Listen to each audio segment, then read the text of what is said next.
نبی صلی اللہ علیہ وآلہ وسلم نے فرمایا کہ جو شخص اپنی بیوی کے ساتھ ازدواجی تعلق قائم کرے، ونس وہ تعلق قائم ہو گیا، خواہ اس کا ڈسچارج ہوا ہے یا نہیں ہوا، میں کنٹرول الفاظ میں بات کر، تو صرف اس یعنی تعلق قائم کرنے کی وجہ سے اس پہ غسل فرض ہو۔ ایک تو یہ مسئلہ میں نے جھونگے کے طور پہ ساتھ بتا دیا۔ اب اس بخاری اور مسلم دونوں میں ایک حدیث موجود ہے، ام سلمہ کہتی ہیں کہ میں نے ایک دفعہ شرماتے ہوئے نبی علیہ السلام سے پوچھا کہ اگر کوئی عورت ایسا خواب دیکھنی، وہ نائٹ فال سے متعلق یا ویٹ ڈریم جسے کہتے ہیں یا احتلام، تو کیا عورت بھی کوئی ایسا خواب دے سکتی ہے؟ تو آپ نے فرمایا ہاں عورت ایسا خواب۔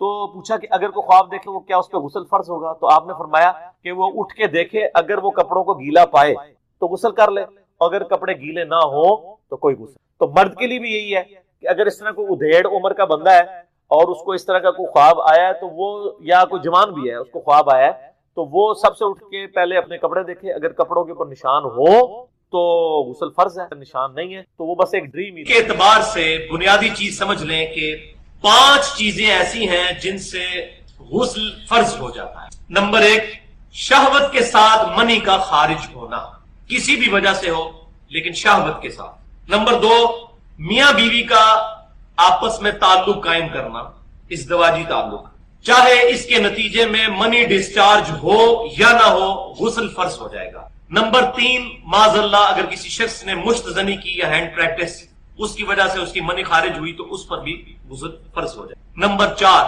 عورتوں کو جو حیض آتا ہے تو حیض کے پیریڈز کے دن گزارنے کے بعد بھی ان پر غسل کرنا فرض ہے۔ اور نمبر 5، نفاس کے بعد، یعنی عورتیں جب ان کی ڈلیوری ہو جاتی ہے اس کے بعد 40 دن تک جو خون نکلتا ہے تو اس کے بعد بھی غسل کرنا فرض ہے۔ یہ 5 وجوہات ہیں جن کی وجہ سے غسل کرنا فرض ہو جاتا ہے۔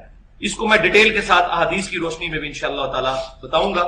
پہلے 3 ٹرمز جو ہیں وہ سمجھ لیجئے، 3 ٹرمنالوجیز۔ نمبر 1، منی غلبہ شہوت کی وجہ سے پوری انسان پر جو کیفیت طاری ہوتی ہے، اس کی وجہ سے جو قطرات نکلتے ہیں انسان کی شرمگاہ سے، اس کو کہتے ہیں منی، اور اس کی شکل جو ہے وہ بلغم کی طرح ہوتی ہے۔ دوسری چیز مزی، یہ وہ قطرات ہیں جو شہوت کی وجہ سے تو نکلتے ہیں لیکن پوری اس کیفیت کے ساتھ نہیں، بلکہ انیشلی جب شہوت تھوڑی سی طاری ہو تو اس کی وجہ سے قطرات نکلتے ہیں، اس کی وجہ سے غسل فرض نہیں ہوتا، وضو فرض ہوتا ہے۔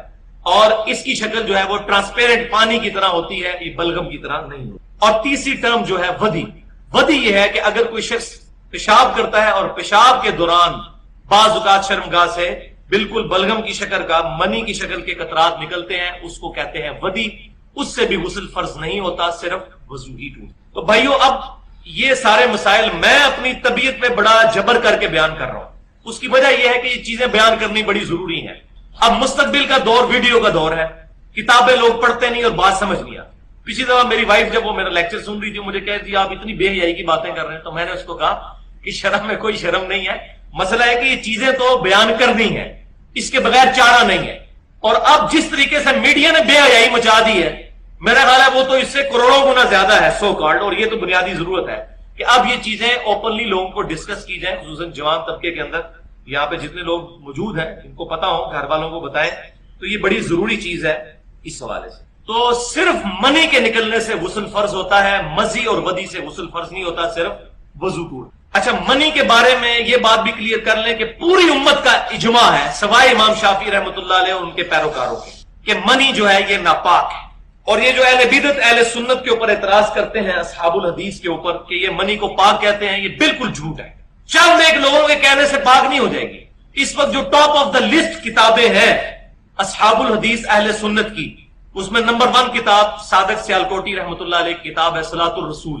اس میں آپ دیکھ لیں، آج سے 50 سال پہلے انہوں نے کتاب لکھی ہے، اور اس میں نجاستوں کے بیان میں منی کو لکھا ہے کہ نجاست ہے، اور اس کو پاک کرنے کا طریقہ لکھا ہے۔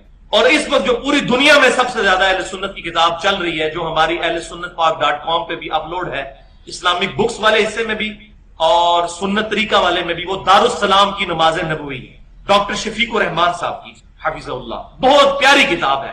ہر حوالے سے انہوں نے طہارت کے، وضو کے، غسل کے، نماز کے مسائل کو ڈیٹیل کے ساتھ ایڈریس کیا، اسی لیے ہم نے اس کو اپلوڈ بھی کر دیا ہے اہل سنت پاک.com پہ۔ سنت طریقہ کے آئیکن کے اندر پہلے نمبر پر طہارت، وضو، غسل، تیمم وغیرہ کے احکام، اس میں وہی کتاب جو ہے ہم نے لنک کی ہوئی ہے، تقریباً 450-500 صفحات پر مشتمل۔ اس کتاب میں بھی نجاستوں کے بیان میں منی کا ذکر ہے۔ اور ہمارے لیے تو سب سے بڑی دلیل صحیح بخاری اور مسلم کی وہ متفق علیہ حدیث ہے. اما عائشہ رضی اللہ تعالیٰ عنہ کہتی ہیں کہ نبی صلی اللہ علیہ وسلم کے جب مبارک کپڑوں پر منی لگ جاتی تھی تو میں دھو دیا کرتی تھی, اور آپ صلی اللہ علیہ وسلم اس دھونے کے بعد گیلے کپڑے کو ہی اپنے جسم پر پہن کر جایا کرتے تھے, اور وہ گیلا کپڑا اس طریقے سے میں دیکھ رہی ہوتی تھی. یعنی اس سے یہ بات پتہ چلی کہ خشک کرنا ضروری نہیں, اگر دھو کے ریموو کر لی تو اب گیلا کپڑا جو ہے وہ پاک ہی ہے, اور یہ بات عقلاً بھی سمجھ میں آتی ہے. اور دوسری حدیث صحیح مسلم میں ہے کہ اگر منی خشک ہو جاتی تو سیدہ عائشہ کہتی ہیں کہ نبی صلی اللہ علیہ وسلم ہمیں حکم فرمایا کرتے تھے کہ ہم منی کو کھرچ دیا کریں کپڑوں سے. یہ کھرچنا ہوتا ہی اس لیے تھا کہ منی ناپاک ہے, ادروائز وہ کپڑوں کے اس حصے پر لگی ہوتی تھی جو کرتے کے پیچھے چھپا ہوتا ہے. تہمت پہ اگر منی لگی ہے تو باقی تو کسی کو نظر نہیں آنی, تو کھرچنا کیوں ضروری ہے؟ وہ تو اسی طرح ہی ہے جیسے بلغم آپ کے کپڑوں پر لگ جائے. اگر معاذ اللہ یہ پاک ہوتی تو کھرچی تھی کیوں تھی سیدہ عائشہ؟ اس لیے کہ اس کو پاک کرنا مقصود تھا, ایستھیٹک کی ضرورت نہیں تھی. ایستھیٹک کی تو ضرورت نہیں, وہ تو ویسے ہی کرتے کے نیچے چھپی ہوئی ہے. تو یہ بعض لوگ جو ہے وہ غیر مقلدین, بعض جو ہے نا وہ دلائل دے رہے ہوتے ہیں, میں غیر مقلدین کا رد کر رہا ہوں. تو ہم نہ مقلد ہیں نہ غیر مقلد, ہم الحمدللہ اہل سنت ہیں, اصحاب الحدیث ہیں, کتاب و سنت کو سلف کے منہج پر ماننے والے الحمدللہ. اب آ جائیے صحیح احادیث کی روشنی میں غسل کی جو فرضیت ہے وہ کن چیزوں سے ہوتی ہے. پہلی حدیث صحیح بخاری اور مسلم کی متفق علیہ حدیث ہے کہ امام کائنات سید الاولین والآخرین شفیع المذنبین رحمت للعالمین سیدنا و مولانا امام اعظم محمد رسول اللہ صلی اللہ علیہ وسلم نے ارشاد فرمایا کہ جب بھی میاں بیوی آپس میں صحبت کریں تو ڈسچارج ہو یا نہ ہو, انزال ہو یا نہ ہو, دونوں پر غسل فرض ہو جائے گا. دوسری حدیث صحیح بخاری اور مسلم کی متفق علیہ حدیث ہے کہ ایک عورت نے نبی صلی اللہ علیہ وسلم سے, ایک صحابیہ نے مسئلہ پوچھا کہ جیسے مردوں کو احتلام ہو جاتا ہے, نائٹ فال ہو جاتا ہے, کیا عورتوں کو بھی ہو جاتا ہے؟ تو آپ صلی اللہ علیہ وسلم نے فرمایا ہاں. تو پھر انہوں نے پوچھا کہ اگر کوئی عورت بھی ایسا خواب دیکھے اور ایسا معاملہ ہو تو کیا کرے؟ تو آپ صلی اللہ علیہ وسلم نے فرمایا کہ اگر اپنے کپڑوں پر نشان دیکھے تو غسل کر لے, اور اگر کپڑوں پر نشان نہ دیکھے تو غسل کرنے کی ضرورت نہیں ہے. ظاہر ہے کہ پھر تو منی ڈسچارج نہیں ہوئی. تیسری حدیث بھی صحیح بخاری اور مسلم کی متفق علیہ حدیث ہے کہ سیدنا علی رضی اللہ تعالیٰ عنہ کہتے ہیں کہ مجھے کثرت سے مزی آیا کرتی تھی, اور اس کی ڈیفینیشن میں پہلے بتا چکا, مزی آیا کرتی تھی, اور نبی صلی اللہ علیہ وسلم میرے سسر, اور میں شرماتا تھا آپ سے پوچھتے ہوئے. تو میں نے سیدنا مقداد رضی اللہ تعالیٰ عنہ سے کہا کہ آپ میرے بہاف پہ نبی صلی اللہ علیہ وسلم سے یہ مسئلہ پوچھیں. تو نبی صلی اللہ علیہ وسلم سے جب پوچھا گیا تو آپ صلی اللہ علیہ وسلم نے فرمایا کہ علی کو کہو کہ مزی کے نتیجے میں غسل فرض نہیں ہوتا, اپنی شرمگاہ کو دھوئے اور وضو کر لیں, وضو ٹوٹ جائے گا. جو ہے وہ معاشرے کے اندر رائج ہیں, کچھ صحیح ہیں کچھ غلط ہیں. اس میں بنیادی اصول آپ سمجھ لیجئے, اور وہ ہے سورۃ البقرہ کی آیت نمبر 187. اعوذ باللہ من الشیطان الرجیم, بسم اللہ الرحمن الرحیم. احل لکم لیلۃ الصیام الرفث الی نسائکم, حلال کر دیا ہے اللہ نے رمضان کی راتوں میں بھی تمہارا اپنی بیویوں کے ساتھ ازدواجی تعلق قائم کرنا. ہن لباس لکم, تمہاری بیویاں تمہارا لباس ہے, وانتم لباس لہن, اور تم اپنی بیویوں کا لباس. اب یہ لباس میں نے جو پہنا ہوا ہے, اس لباس اور میرے جسم کا کوئی پردہ نہیں ہے. میاں بیوی کا آپس میں کوئی پردہ نہیں ہے, کیونکہ ایک دوسرے کا لباس ہے, ایک دوسرے کی عفت اور عصمت کی حفاظت کا ذریعہ بھی ہے, ایک وہ معنی بھی ہے, اور دوسرا اس حوالے سے پریکٹیکلی بھی وہ لباس ہے کہ میاں بیوی کا آپس میں کسی بھی چیز کا کوئی پردہ نہیں. کسی حدیث کے اندر کوئی اس طرح کی چیز رپورٹ نہیں ہوئی. اس حوالے سے ایک مردود اور منقطع روایت پیش کی جاتی ہے, اور اس تابعی کا سما جو ہے وہ سیدہ عائشہ رضی اللہ تعالیٰ عنہا سے ثابت ہی نہیں ہے. سنن ابن ماجہ میں حدیث ہے 1922, مشکات میں 3123 ہے, لیکن مردود روایت ہے, منقطع ہے, کہ اما عائشہ رضی اللہ تعالیٰ عنہ کا بیان ہے کہ میں نے نبی صلی اللہ علیہ وسلم کی شرمگاہ کبھی نہیں دیکھی. لیکن یہ روایت ہی ضعیف ہے, جس کی بنیاد کے اوپر لوگوں نے اورل سیکس کے حوالے سے عجیب و غریب فتوے دیے, اور کہا کہ جی میاں بیوی ایک دوسرے کی شرمگاہ کو نہیں دیکھ سکتے, یعنی وہ کہتے دیکھ ہی نہیں سکتے, اگلی بات تو آپ چھوڑ ہی دیں. تو یہ حدیث ہی بالکل جو ہے وہ منقطع ہے اور مردود روایت ہے, جس کی بنیاد پہ یہ پورے کا پورا ایک اسکول آف تھاٹ کھڑا کیا ہوا ہے. بھائیو, اسلام میں ایز سچ اورل سیکس کی کوئی ممانعت نہیں آئی, سوائے وہ قوم لوط والا جو اینل سیکس ہے اس کو ضرور ایڈریس کیا گیا. اس حوالے سے جتنی بھی باتیں کی جاتی ہیں وہ علماء کے فتوے ہیں, اور ظاہر ہے کہ جب فتویٰ ہوگا تو وہ ایکسپرٹ اوپینین ہے, وہ اجتہادی ایشو ہے, اس میں کوئی شخص بھی دلائل کے ساتھ کسی کے ساتھ اختلاف کر سکتا ہے, اور اس کو آپ کتاب و سنت کی نص کی طرح بالکل فائنل اتھارٹی نہیں مان سکتے, اس کے لیے دلائل دینے کی ضرورت ہو. زبانی کلامی نہیں کہ میرا دل نہیں مانتا، یہ چیزیں اس طریقے سے نہیں. بہرحال اورل سیکس کے حوالے سے میڈیکل ایشو ضرور ریزالو کرنا چاہیے، کیونکہ اس قرآن حکیم نے ہمیں دو ہی علوم بتائے ہیں، ایک ریویلڈ نالج جو وحی کا علم ہے، اور دوسرا acquired knowledge, the knowledge obtained through observations and experiments، science کا علم.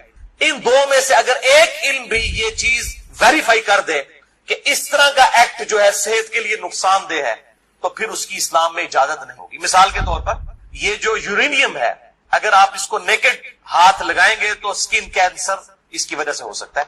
یہ قرآن و حدیث میں نہیں موجود لیکن سائنٹیفکلی پروف ہے. تو یہ اس کو پھر اس طریقے سے پریکٹس کیا جائے گا اور بچا جائے گا. اس حوالے سے میں نے گفتگو بھی کر دی ہے، مسئلہ نمبر 39، علم وحی اور علم سائنس کی اہمیت اور ان کا دائرہ کار، اہل سنت پاک.com پہ. بہرحال میں نے اشارتاً اب گفتگو کر دی ہے، عقل مند کے لیے اشارہ کافی ہے، اس میں مزید ڈیٹیل میں جانے کی ضرورت نہیں ہے. البتہ آخر میں سیکس کے اعتبار سے دو بڑے کریٹیکل ایشوز ہیں، ان کو ایڈریس کر دوں. بڑے دو اہم مسائل ہیں تاکہ کوئی تشنگی باقی نہ رہے. پھر بھی اگر کسی کی کوئی تشنگی باقی رہے، لیکچر کے اینڈ پہ پوچھ سکتے ہیں یا بعد میں بھی مجھے ای میل کر سکتے ہیں mirza_95@yahoo.com. اور ای میل کے حوالے سے میں آج کل بڑی آزمائش سے گزر رہا ہوں. ای میلز جو ہیں وہ سینکڑوں ہزاروں تک پہنچ جاتی ہیں، اس لیے بعض کا 7-8 دن لگ جاتے ہیں میں جواب، یعنی پہلے تو ایک دن میں دے دیتا تھا، اب وہ ایک ہفتے سے بھی بڑھ جاتا ہے. یہ تو ابھی شکر ہے جو اہل سنت پاک.com پہ آتی ہیں وہ ہمارے فرحان بھائی جواب دیتے رہتے ہیں، ورنہ وہ بھی دینی پڑے. اور واٹس ایپ کا جو علیحدہ سے معاملہ میں نے تو وہ مصیبت پالی نہیں، کیونکہ میں اس کو مینج کر نہیں سکتا. تو یہ آخر میں دو اہم ترین مسائل میں نے بیان کرنے تھے اسی سیکس ڈسپلن کے پوائنٹ آف ویو سے. پہلا مسئلہ ہے وہ ہے بڑی عمر کی رضاعت کا مسئلہ. یعنی اگر میں کھل کے بیان کروں کہ اگر کوئی مرد اپنی بیوی کے پستان سے دودھ پی لے تو کیا اس سے رضاعت ثابت ہوگی؟ کیا نکاح ٹوٹ جائے گا؟ کیا اس طرح کا کوئی معاملہ ہو جائے گا؟ کیونکہ امام ابن تیمیہ نے اس قسم کا فتویٰ دیا اور وہ آج تک جو ہے وہ اہل حدیث کے گلے میں فٹ ہوا ہے. سارے تو نہیں، مطلب جو اہل علم ہے وہ تو سمجھتے ہیں کہ فضول فتویٰ تھا، ان کے نزدیک تو اس طریقے سے رضاعت ثابت ہو جائے گی اور نکاح بھی ٹوٹ جائے گا. تو میں اس کو ایڈریس کرتا ہوں. صحیح بخاری اور صحیح مسلم کی متفق علیہ حدیث ہے.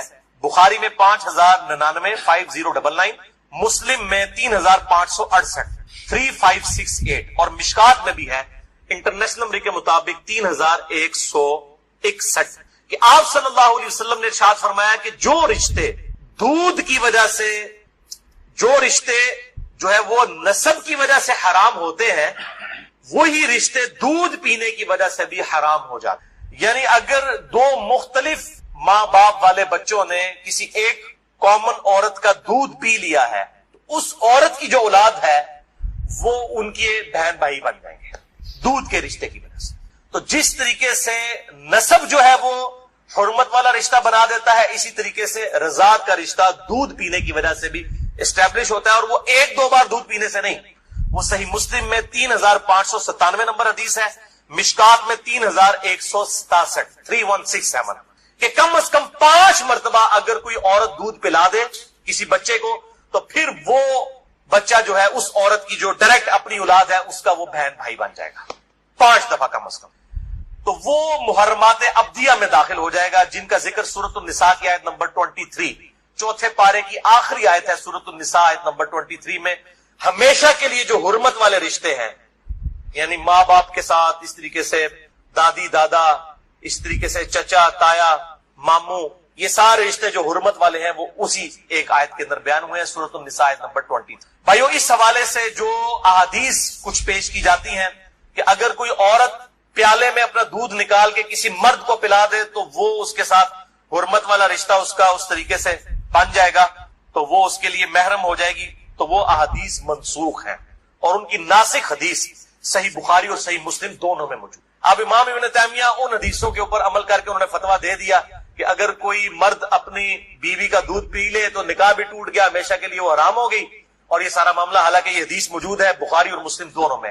صحیح بخاری میں انٹرنیشنل نمبر کے مطابق 5102، صحیح مسلم میں 3606 اور مشکات میں 3168 3168 کہ نبی صلی اللہ علیہ وسلم نے ارشاد فرمایا الرضاعۃ من المجاعہ کہ جو رضاعت کا رشتہ ہے یہ بھوک کی عمر تک ہے. جب بچہ بھوک کی عمر میں دودھ مانگتا ہے، یعنی زبان سے نہیں وہ مانگ سکتا، بھوک کی عمر تک رضاعت کا رشتہ رہتا ہے. اور وہ قرآن حکیم میں 2 سال بتائی گئی ہے دودھ چھڑانے کی عمر. تو آپ صلی اللہ علیہ وسلم نے کلیئر کٹ فرما دیا کہ جو دودھ چھڑانے کی عمر ہے اس دوران اگر کوئی بچہ دودھ پی لے، اور وہ بھی صحیح مسلم کی حدیث کے تحت 5 مرتبہ، تو تب رضاعت کا رشتہ، دودھ کا رشتہ اسٹیبلش ہوگا، ورنہ نہیں ہوگا۔ تو اب جو بڑا مرد ہے وہ تو 2 سال کا تو نہیں ہے، تو اس میں ظاہر ہے کہ بالکل امپلائڈ ہے کہ اگر کوئی اس طرح کا معاملہ کر لیتا ہے تو نہ رضاعت قائم ہوگی اور نہ میاں بیوی کا آپس میں کوئی نکاح ٹوٹنے والا معاملہ ہوگا۔ دوسرا اہم مسئلہ آج کا آخری، وہ ہے میرے بھائیوں عزل کا ایشو، یا ماڈرن لینگویج میں کنڈوم کا استعمال۔ عزل عربی میں کہتے ہیں الگ ہو جانے کو، یعنی جب میاں بیوی ازدواجی تعلق قائم کریں، ڈسچارج کے وقت وہ الگ ہو جائیں، اس کو کہتے ہیں عزل۔ اور اسی کی ماڈرن فارم جو ہے وہ کنڈوم ہے، فیملی پلاننگ کے پوائنٹ آف ویو سے بھی استعمال کرتے ہیں۔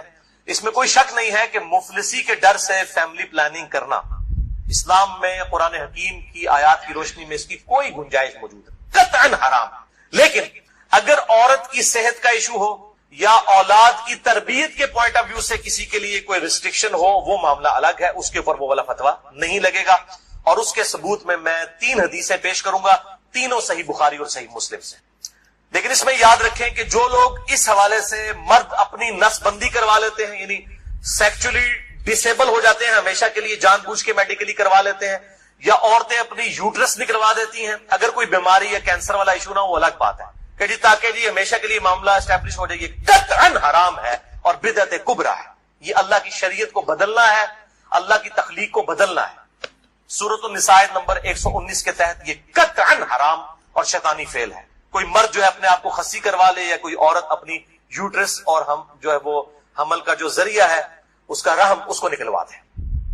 البتہ عزل جو ہے اس کی اجازت ہے۔ اس کانٹیکسٹ میں 3 حدیثیں ہیں، تینوں بخاری اور مسلم۔ پہلی حدیث صحیح بخاری میں 5208، مسلم میں 3561 اور مشکات میں 3184 کہ جابر بن عبداللہ کہتے ہیں رضی اللہ تعالیٰ عنہ کہ قرآن حکیم نازل ہو رہا تھا اور ہم اپنی بیویوں کے ساتھ عزل کیا کرتے تھے، اللہ تعالیٰ نے قرآن حکیم میں اسے منع نہیں فرمایا، اور جب نبی صلی اللہ علیہ وسلم کو ہمارے بارے میں خبر پہنچی کہ ہم عزل کرتے ہیں، یعنی بیویوں کے ساتھ جب صحبت کرتے ہیں تو ڈسچارج کے وقت الگ ہو جاتے ہیں تاکہ اولاد نہ ہو، تو نبی صلی اللہ علیہ وسلم نے بھی ہمیں منع نہیں فرمایا۔ نبی پہ تو واجب ہوتا ہے منع کرنا۔ اور یہ جابر بن عبداللہ وہ ہیں جو 74 ہجری میں فوت ہوئے ہیں، آپ صلی اللہ علیہ وسلم کے بعد بھی 62 ایئرز تک، 62 سال تک زندہ رہے ہیں، اور بخاری اور مسلم کی کئی احادیث کے راوی ہیں، اور 7 سب سے زیادہ 7 احادیث روایت کرنے والے صحابہ میں سے یہ ایک ہے، جابر بن عبداللہ انصاری رضی اللہ تعالی عنہ وعلیہ السلام۔ تو وہ کلیئر کٹ کہہ رہے ہیں نہ قرآن میں اس کی حرمت آئی، نہ نبی صلی اللہ علیہ وسلم نے ہمیں عزل کرنے سے منع کیا۔ دوسری حدیث بھی بخاری اور مسلم کی متفق علیہ حدیث ہے، بخاری میں 4138، مسلم میں 3544، مشکات میں بھی موجود ہے 3186 کہ صحابہ کہتے ہیں کہ ہم اپنی لونڈیوں کے ساتھ صحبت کیا کرتے تھے اور پھر ہم عزل کر لیا کرتے تھے، تو ہم نے نبی صلی اللہ علیہ وسلم سے عرض کیا کہ ہم اس طریقے سے عزل کرتے ہیں، الگ ہو جاتے ہیں، ہم نہیں چاہتے کہ ہماری لونڈیوں سے اولاد ہو۔ تو آپ صلی اللہ علیہ وسلم نے فرمایا کہ کیا حرج ہے کہ اگر تم اپنی بیویوں کے ساتھ عزل نہ کرو، کیونکہ جس جان نے دنیا میں آنا ہے قیامت تک کے لیے وہ تو آ کر رہے گی۔ لیکن آپ نے منع نہیں فرمایا، آپ نے فرمایا جتنے مرضی ہیلے بازی کر لو، جتنے معاملات مرضی کر لو، جس جان نے دنیا میں آنا ہے اس نے آنا ہے۔ اور وہی اگلی حدیث ہے تیسری صحیح مسلم میں 3556، مشکات میں 3885۔ ایک صحابی نے عرض کیا کہ ہمیں یہ چیز ناپسند ہے کہ ہماری لونڈیوں سے اولاد ہو، تو آپ صلی اللہ علیہ وسلم نے فرمایا کہ پھر تم اپنی لونڈیوں کے ساتھ عزل کر لیا کرو۔ اس حدیث میں ہے کہ آپ نے خود کہہ دیا کہ کر لیا کرو اگر تم چاہو۔ پھر آپ نے ساتھ ہی فرمایا لیکن جو جان مقدر ہے دنیا میں آنا وہ آ کر رہے گی۔ یہی ہوتا ہے، وہ جناب وقفے کرتے رہتے ہیں، اکٹھے ہی 3 بچے ہو جاتے ہیں، پھر سارے کے ساتھ وہ کہتے ہیں پتہ ہی نہیں چلا، پتہ تو نہیں چلے گا، ظاہر ہے یہ معاملات تو اللہ کے ہیں۔ اور آپ کو بتاؤں یہ جو اولاد والا معاملہ ہے یہ خالصتاً اللہ تعالیٰ نے اپنے پاس رکھا ہے۔ کئی پیغمبر ہیں جو بے اولاد ہیں، اور سورہ شورا کے آخری رکوع میں آیا اللہ تعالیٰ جسے چاہتا ہے بیٹے دیتا ہے، جسے چاہتا ہے بیٹیاں دیتا ہے، جسے چاہتا ہے دونوں دیتا ہے، جسے چاہتا ہے بے اولاد رکھتا ہے۔ نبی صلی اللہ علیہ وسلم کی ساری بیویاں بے اولاد ہیں سوائے حضرت خدیجہ کے، یا ایک سیدہ ماریہ ہے، ان سے ایک بیٹے ابراہیم پیدا ہوئے، وہ بھی فوت ہو گئے۔ آپ کی ساری اولاد حضرت خدیجہ سے ہے، باقی آپ کی بیویاں جتنی ہیں وہ بھی بے اولاد ہیں۔ کیا ان کو اولاد کی تمنا نہیں ہوگی؟ سیدہ عائشہ کو، سیدہ حفصہ کو ہوگی، لیکن یہ ایکسکلوسیو اللہ تعالیٰ کا ڈیسیژن۔ تو آپ صلی اللہ علیہ وسلم نے فرمایا کہ جو جان مقدر ہے وہ آ کر رہے گی۔ پھر کچھ عرصے کے بعد وہ صحابی حاضر ہوئے اور کہا یا رسول اللہ میری لونڈی جو ہے وہ تو امید سے ہے، حاملہ ہو گئی ہے، آپ نے فرمایا میں نے تجھے کہا نہیں تھا کہ جو اولاد مقدر میں ہے وہ آ کر رہے گی، اس کو کوئی نہیں روک سکتا۔ تو یہ چیزیں یعنی انسان اگر سمجھتا ہے رک جائے تو ایسا نہیں، لیکن یہ یاد رکھیے یہ لونڈیوں والا معاملہ ہے۔ جو آزاد عورت ہے، کیونکہ ہماری بیویاں تو لونڈیاں نہیں ہوتی ہیں، تو آزاد عورتیں ہیں، آزاد عورت کے ساتھ عزل کرنے کے لیے بیوی کی اجازت کی بھی ضرورت ہے۔ مرد اپنی مرضی سے یہ ڈیسیژن نہیں کر سکتا۔ یہ ساری احادیث لونڈیوں سے ریلیٹڈ ہے۔ آزاد عورت اور بیویوں کے معاملے میں میاں بیوی دونوں کا راضی ہونا ضروری ہے۔ لہذا اس حوالے سے صحیح مسلم سے ایک حدیث جو پیش کی جاتی ہے اور کچھ اور روایتیں کہ عزل کرنا گویا کہ زندہ بچے کو گاڑ دینا ہے یا اولاد کا قتل ہے، وہ تمام احادیث کراہت کے اوپر مبنی ہے یا پھر وہ منسوخ تصور کی جائیں گی ان احادیث کی روشنی میں۔ اور الحمدللہ اسی پہ امت کا اجماع ہے، عزل کے جواز کے سب لوگ قائل ہیں، جس کی ماڈرن فارم جو ہے وہ کنڈوم کا استعمال ہے۔ لیکن اگر ایک دفعہ پریگنینسی آئیڈینٹیفائی ہو جائے، خواہ ایک دن کی ہو، لوگ پوچھ رہے ہوتے ہیں جی علیحدہ 40 دن ہی گزرے نے جی، 40 دن کے اندر ایک دن کی بھی پریگنینسی ہو، اس کو ضائع کروانا قطعاً حرام گناہ کبیرہ ہے، اولاد کا قتل ہے، خواہ ایک دن کی۔ کوئی اس میں نہیں ہے جی چوتھے مہینے روح ڈالی جاتی ہے، بھائی چوتھے مہینے روح ڈالی جاتی ہے تو اس سے پہلے کیا ہوتا ہے، بچہ بڑا تو ہو رہا ہوتا ہے۔ روح کے ساتھ زندگی کا ایشو اور ہے، روح کے بغیر بھی ایک زندگی ہے، وہ ایشو اور ہے۔ وہ بھی تو بچہ جو ہے ایک ایمبریو سے ایک جو ہے وہ جنین سے معاملات بڑھتے بڑھتے آگے جاتے ہیں، تو وہ بھی ایک زندگی ہے۔ روح کے ساتھ ایک اور زندگی ہے، روح کے بغیر بھی زندگی اس کے اندر موجود ہے۔ اسی لیے اگر مردہ بچہ بھی پیدا ہو تو راجح قول جامعہ ترمذی اور ابو داؤد کی حدیث کے تحت یہی ہے کہ اس کا جنازہ بھی پڑھایا جائے گا۔ اور لوگ کہتے ہیں جی زندہ پیدا ہوگا تو پھر پڑھایا جائے گا، مردہ بھی پیدا ہو ماں کے پیٹ میں تو وہ زندہ ہی تھا نا، ایگزسٹ تو کرتا تھا، تو افضل قول یہی ہے کہ اس کا جنازہ پڑھا جائے گا۔ تو یہ میرے بھائیوں کچھ اس حوالے سے چیزیں تھی جو میں نے بیان کر دی۔ البتہ اگر کسی عورت کی زندگی موت کی کشمکش بن جائے، اس صورت میں اگر وہ پریگنینسی کا بھی ضائع کروا دیتی ہے پھر اس پہ شرع گرفت نہیں، لیکن زندگی موت کی کشمکش اس سے کم پہ نہیں، صحت کا معاملہ نہیں، بیوی کمزور ہے یہ معاملہ نہیں، واقعی زندگی موت کی کشمکش بن جائے تو پھر وہ اسی طریقے سے جو سورۃ النحل کے اندر آیا کہ اس وقت تو اگر کوئی کلمہ کفر بھی کہہ دے اور دل میں ایمان ہو تو اللہ تعالیٰ گرفت نہیں فرمائے گا۔ اور اس حوالے سے ہمارے پڑوسی ملک انڈیا کے اندر آج سے کئی سال پہلے، تقریباً 15 سال پہلے کی رپورٹ ہے کہ روزانہ 3000 بچیاں ماں کے پیٹ کے اندر ہی پریگنینسی ان کی ضائع کر دی جاتی ہے جب یہ پتا چلتا ہے کہ یہ بچیاں ہیں۔ یعنی قرآن اگر کہتا ہے نا بچیوں کو دفن کرنا یہ گناہ کبیرہ ہے، تو یہ گناہ آج تک چل رہا ہے۔ بیسک ہیومن انسٹنکٹ تو بدلی نہیں ہے نا۔ 3000، اسی وجہ سے انڈیا میں مردوں کی تعداد عورتوں سے زیادہ ہے۔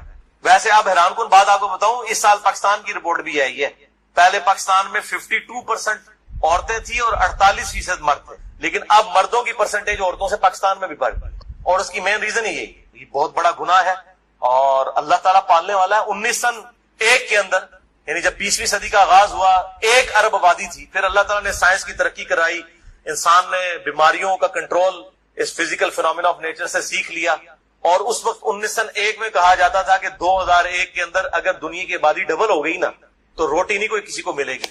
اس وقت 1 ارب تھی 100 سال پہلے یا آج سے 116 سال پہلے، تو 100 سال کے بعد 2 ارب آبادی نہیں ہوئی ہے، 3 ارب بھی نہیں ہوئی، 4 ارب بھی نہیں ہوئی، 5 ارب بھی نہیں، 6 ارب بھی نہیں، 7 ارب آبادی ہو چکی ہے، لیکن زمین نے اپنے خزانے اگل دیے۔ آپ جدھر جائیں، میں قسم سے منڈی سے گزرتا ہوں، اتنا فروٹ ہے ختم نہیں ہوتا۔ اس وقت موچی جوتیاں بناتے تھے، آج چائنا نے مشینوں کے اوپر اتنی جوتیاں بنا دی ہیں کہ دنیا میں 6 ارب انسان، اگر ہر انسان 10 جوڑے بھی خرید لینا وہ ختم نہیں ہوتے۔ یہ وہ آیت ہے جس کے بارے میں نے کہا تھا کہ آپ کسی بھی پاکستان کے چوک میں یہ آیت اگر تلاوت کر دیں ترجمے کے ساتھ، بھلے آپ اعلیٰ حضرت کا ہی ترجمہ پڑھ دیں، تو آپ کا غیبانہ نماز جنازہ ہمیں پڑھنا پڑ جائے گا۔ اتنا حوصلہ ہی نہیں کہ یہ آیت کوئی سن سکے۔ سورۃ الاعراف آیت نمبر 188، اگر نبی الاسلام کا یہ سٹیٹس ہے تو بابت شاہی کوئی نہیں۔ قُلْ لَا أَمْلِكُ لِنَفْسِي نَفْعًا وَلَا ضَرًّا، اے نبی تم فرماؤ میں تو اپنی جان کے لیے بھی کسی بھی نفع اور نقصان کا مالک نہیں ہوں، اِلَّا مَا شَاءَ اللَّهُ، مگر جو اللہ چاہے۔ اب اس کو اسی آیت میں پھر کھولا گیا کہ اس سے مراد کیا ہے نفع نقصان کا مالک نہیں ہوں۔ وَلَوْ كُنْتُ أَعْلَمُ الْغَيْبِ، اگر میں خود سے غائب جان لیتا، مجھے پتا چل جاتا کہ مستقبل میں کیا ہونے والا ہے، لَسْتَكْثَرْتُ مِنَ الْخَيْرِ، تو میں خیر کثیر جمع کر لیتا۔ وَمَا مَسَّنِيَ السُّوءُ، اور مجھے کبھی کوئی برائی نہ پہنچتی، کوئی تکلیف نہ پہنچتی، میں پہلے ہی اس کے لیے کوئی معاملات کو سیٹل کر لیتا ہے۔ نبی الاسلام کو اگر پہلے یہ پتا چل جاتا کہ ایگزیکٹلی کیا ہونا ہے، ویسے تو بخاری میں آتا ہے نبی الاسلام کو احد کے موقع پر ایک خواب دکھایا گیا تھا کہ آپ کے سامنے ایک گائے ذبح ہو رہی ہے، تو آپ کو یہ کلک کر گئی کہ کل یہ دن مشکل ہونے والا ہے مسلمانوں پر، لیکن ایگزیکٹلی کیا ہوگا کہ وہ 50 تیر انداز میں سے 35 جو ہے وہ درہ چھوڑ دیں گے۔ حالانکہ بخاری میں الفاظ سے نبی الاسلام نے کہا کہ تم دیکھو کہ ہماری لاشوں کو چیل کوے بھی اٹھا رہے ہیں نا، تب بھی تم نے یہ درہ نہیں چھوڑنا۔ اس سے زیادہ اور کیسے سمجھایا جاتا، لیکن ہو گیا وہ۔ اس کی وجہ سے نبی الاسلام کے بھی دانت شہید ہوئے، 70 کے قریب صحابہ شہید ہوئے، صرف ان 35 بندوں کی نافرمانی کرنے کی وجہ سے۔ اس پہ میں جملہ بولتا ہوں کہ اگر نبی دنیا میں موجود ہوں اور نبی کے ماننے والے نبی کی نافرمانی کریں تو اس کا رزلٹ یہ نکلتا ہے کہ باقی مسلمان بھی تکلیف کاٹتے ہیں، خود نبی بھی تکلیف کاٹتے ہیں۔ آج تو نبی دنیا میں موجود نہیں ہے، آج اگر ہم اللہ اور اس کے رسول کی نافرمانیاں کریں گے تو ہمیں یہ کون سا تکبر ہے کہ نبی الاسلام کی دعاؤں کا حصہ ہمیں مل جائے گا؟ جب نبی دنیا میں موجود تھے اور چند لوگوں نے نبی الاسلام کی نافرمانی کی، اس کی پاداش میں اللہ تعالیٰ نے نبی الاسلام کے بھی دانت شہید ہوئے، 70 صحابہ بھی شہید ہو گئے۔ اگر لحاظ ہونا چاہیے تھا وہاں ہوتا نا۔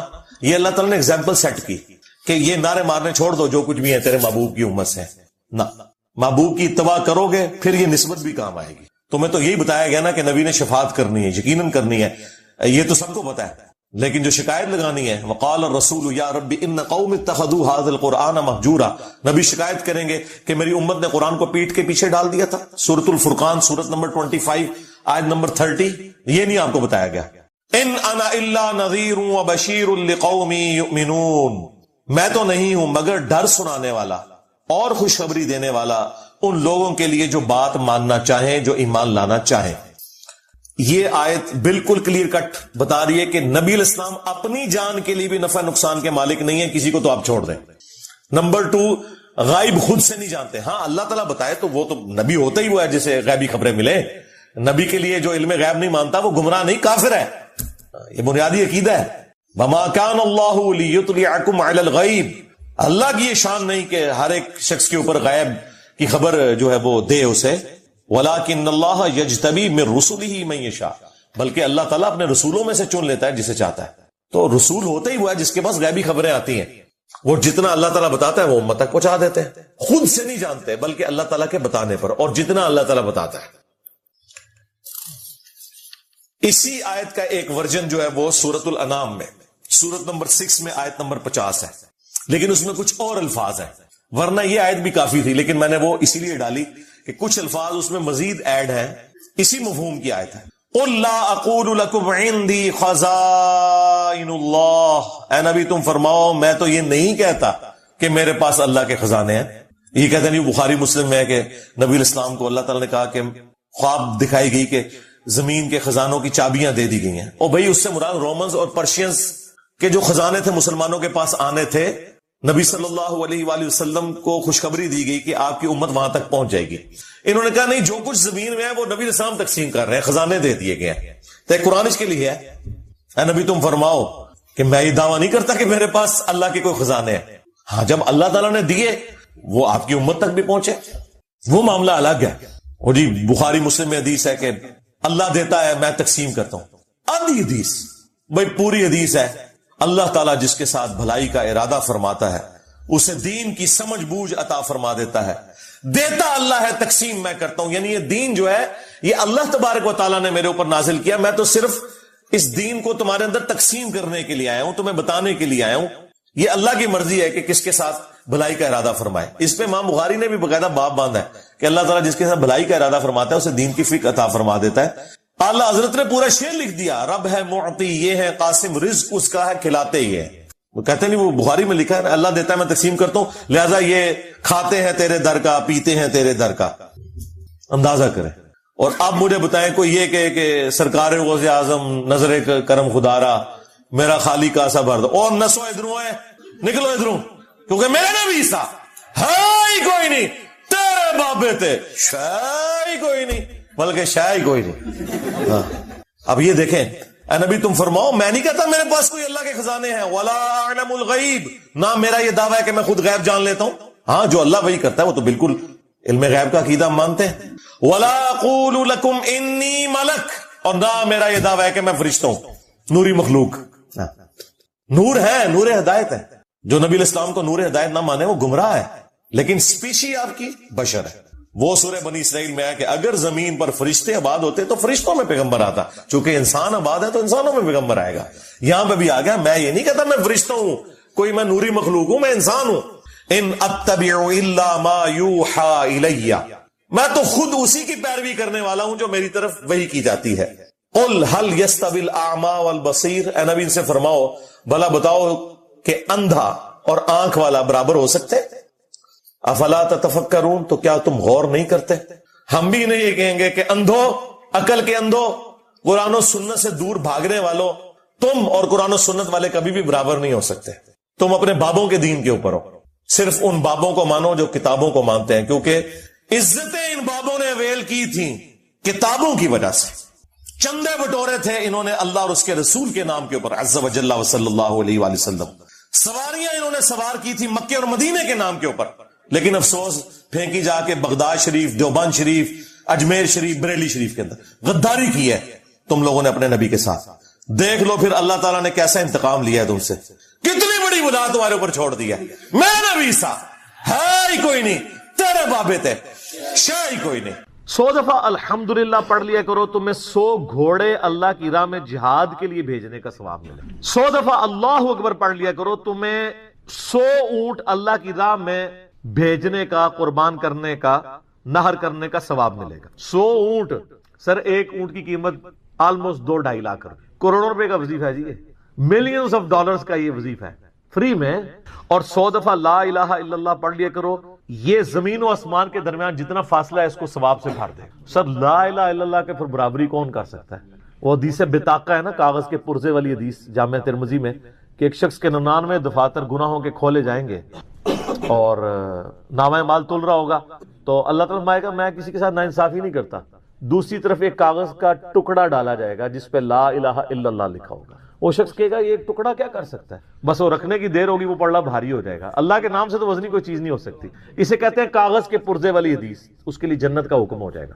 لا الہ الا اللہ کا مقابلہ نہیں ہے. تو یہ 4 وظیفے ہیں، سبحان اللہ، الحمدللہ، اللہ اکبر، لا الہ الا اللہ. یہ اتنا محبوب وظیفہ ہے کہ جو سنن نبی داؤد میں، جامع ترمذی میں صلاۃ و تسبیح والی حدیث ہے، اس میں 300 دفعہ کون سے کلمات پڑھے جاتے ہیں؟ یہی سبحان اللہ والحمد للہ ولا الہ الا اللہ واللہ اکبر، بس اتنا ہی پڑھنا ہوتا ہے. یہ ولا حول ولا قوت الا باللہ کی حدیثیں الگ سے ہیں، لیکن صلاۃ و تسبیح میں اتنا ہی پڑھنا ہوتا ہے، چاروں کلمات. حتیٰ کہ صحیح مسلم میں حدیث ہے، نبی علیہ السلام نے فرمایا یہ 4 کلمات مجھے ہر اس چیز سے بڑھ کر محبوب ہیں جن پہ سورج طلوع ہوتا ہے. یعنی دنیا اور جو کچھ دنیا کے اندر ہے اس سے بڑھ کر مجھے یہ چیز محبوب ہے کہ میں یہ 4 کلمات کہہ لوں، سبحان اللہ والحمد للہ ولا الہ الا اللہ واللہ اکبر.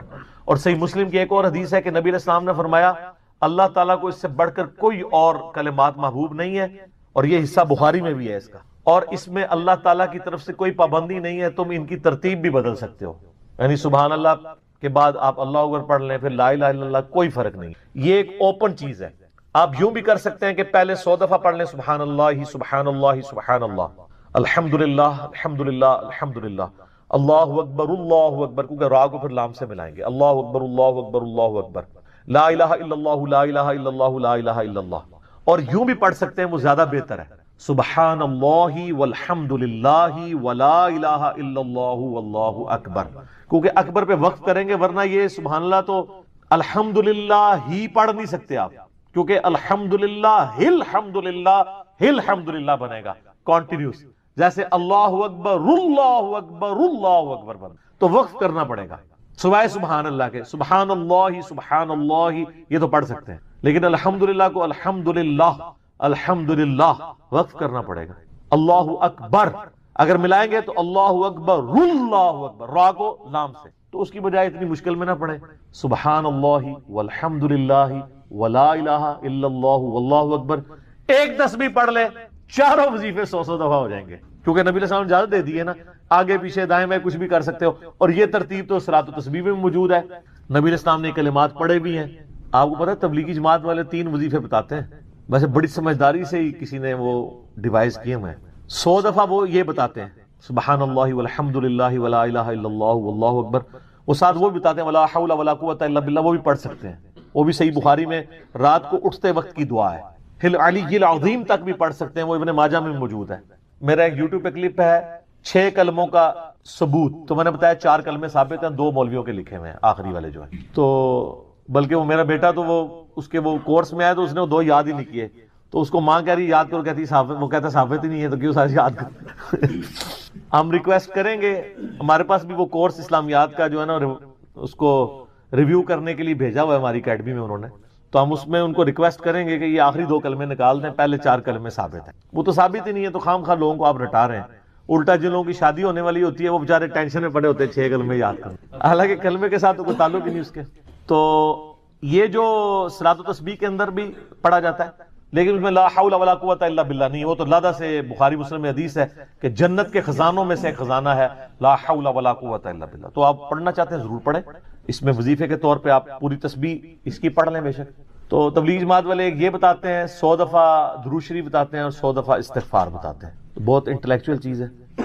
یہ وظیفہ اتنا کمال ہے کہ آپ کے ہر فرض نماز کے بعد یہ وظیفہ نبی علیہ السلام نے مشروع کیا ہے، مسلم شریف میں حدیث ہے ہر فرض نماز کے بعد یہ وظیفہ پڑھنے والا کبھی نامراد نہیں جاتا، 33 دفعہ سبحان اللہ، 33 دفعہ الحمدللہ اور 34 دفعہ اللہ اکبر۔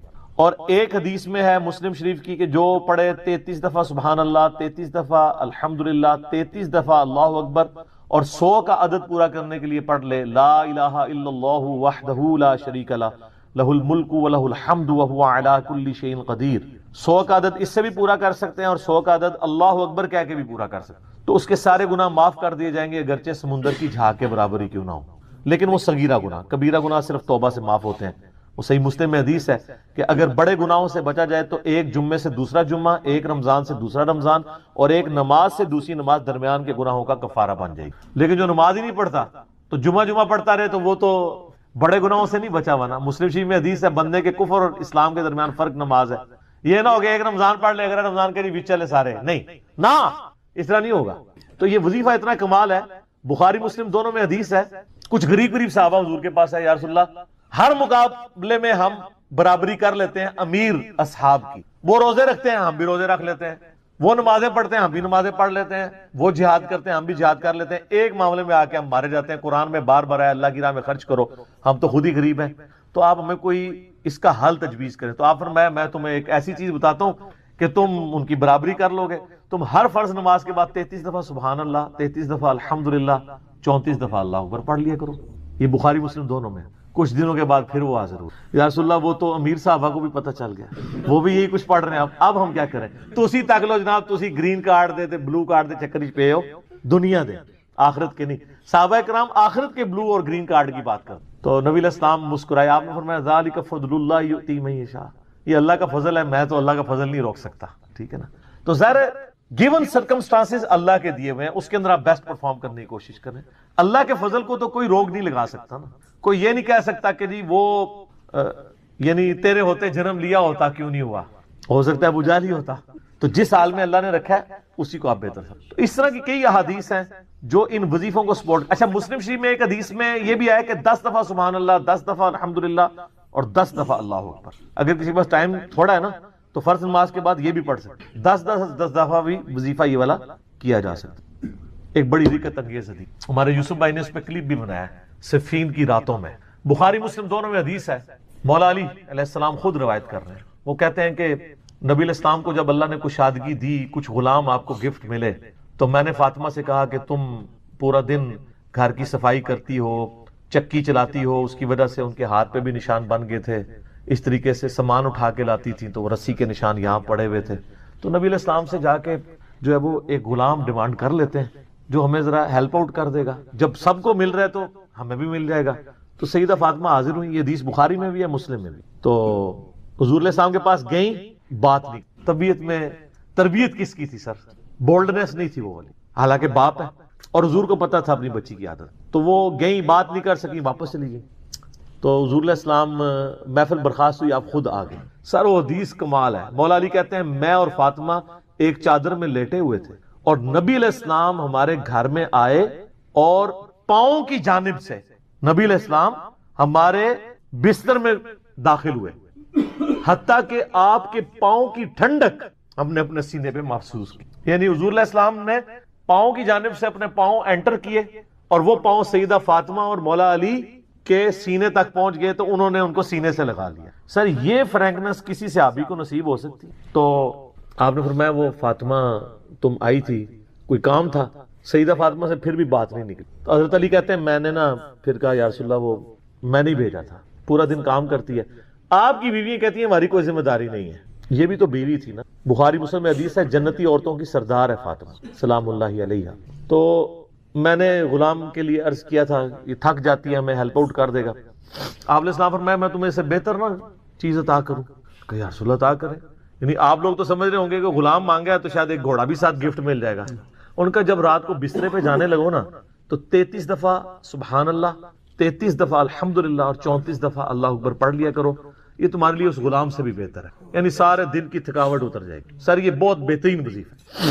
تو اچھا یہ حدیث مولا علی پوری زندگی سنایا کرتے تھے کیونکہ حضرت فاطمہ اور مولا علی کی ایک محبت بڑی مثالی تھی. پھر لوگ بھی جو ہے نا وہ مولا علی سے پوچھا کرتے تھے وہ فاطمہ والی حدیث تسبیح فاطمہ، اسے تسبیح فاطمہ اسی لیے کہا جاتا ہے. تو یہ حدیث جب بیان کی مولا علی نے تو آگے نے تابعی نے پوچھ لیا، بخاری مسلم دونوں میں ہے کہ حضرت علی کہتے ہیں کہ وہ دن ہے آج کا دن ہے میں نے کبھی یہ وظیفہ چھوڑا نہیں ہے. سر استقامت تو خود مل جاتی ہے. جس کے بسترے میں جا کے نبی علیہ السلام وظیفہ سکھا رہے ہوں تو وہ پوری زندگی اس واقعے کو کبھی بھول سکتا ہے کہ مجھے خود آ کے میرے بسترے میں آ کے اور حتیٰ کہ آپ کے قدم مبارک میرے سینے سے لگے تھے اس حال میں حضور نے مجھے یہ تحفہ دیا ہے، وہ تحفہ کوئی بھلا سکتا ہے؟ تو تابعی نے کہا کہ مولا علی سے کہا کہ کیا جنگ صفین کی راتوں میں بھی آپ یہ وظیفہ پڑھا کرتے تھے جب مسلمانوں پہ اتنا مشکل وقت تھا، آپ میدان جنگ میں تھے؟ آپ دیکھیں 30 سال کے بعد مولا علی کو تلوار دوبارہ اٹھانا پڑی اسلامی نظام کو بچانے کی. تو مولا نے کہا ہاں صفین کی راتوں میں بھی میں نے کبھی یہ وظیفہ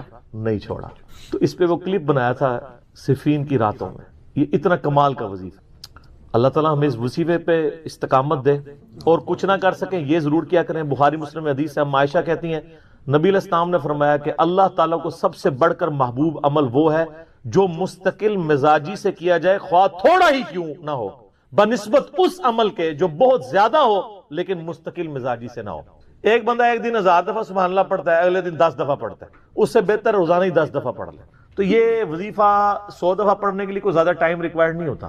آپ روٹین میں ہیں، آپ پاس دونوں آپشن ہیں، الگ الگ کر کے پڑھ لیں تب بھی ٹھیک ہے، ایک ہی دفعہ میں پڑھ لیں سبحان اللہ والحمدللہ ولا الہ الا اللہ واللہ اکبر تب بھی درست. اور فرض نماز کے بعد تو اور کوئی وظیفہ، ایک آیت الکرسی والا وظیفہ اور یہ تسبیح فاطمہ والا وظیفہ اور تکبیر بلند کرنا، استغفار پڑھنا، اللہم انت السلام منک السلام، سارے اذکار اس میں لکھے ہوئے ہیں.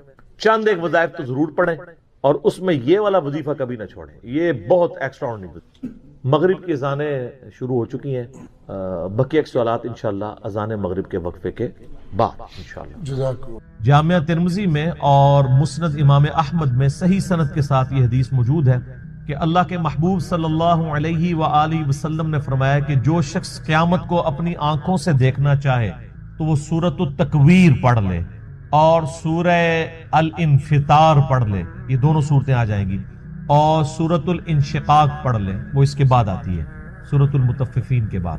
یہ 3 صورتیں ایسی ہیں کہ اگر کسی نے قیامت کو اپنی آنکھوں سے دیکھنا ہے، وہ یعنی ویڈیو فلم اس کی دیکھنی ہے قیامت کے دن کا نقشہ، تو ان 3 صورتوں کو پڑھ لے. بڑی جاندار یہ صورتیں ہیں.